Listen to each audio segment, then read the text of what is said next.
سلام عرض میکنم.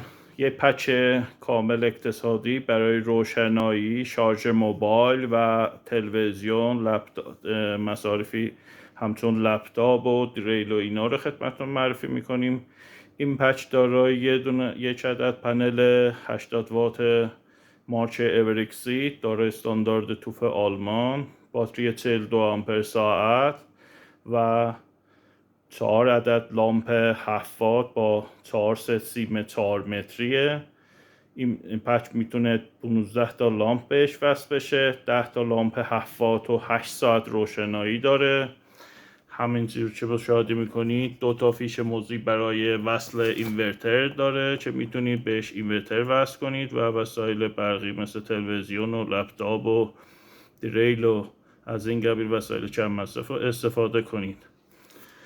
خود پچ دارای